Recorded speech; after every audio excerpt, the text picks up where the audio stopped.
When we're creating content on Canva, ideally we have our brand kit set up so that we have easy access to all the colours within our colour palette. So in this example here, I've got two very bright colours. I've got a nice orange and I've got a very bright pink as well. However, if I wanted something a bit different for the background rather than just the standard flat colour, I do have the option to work with gradients as well.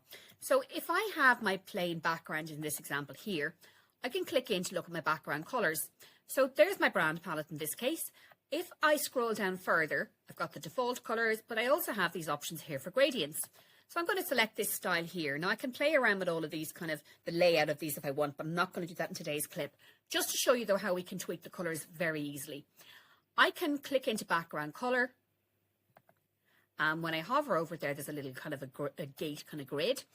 Click into that and it's showing me the two colours that actually exist in this design. So I'm going to change this pink using my colour picker tool to my shade of pink, and I'm going to change the cream to my shade of orange. So there's my brand colours, but just used in a different style instead. So it just brightens up my design a little bit.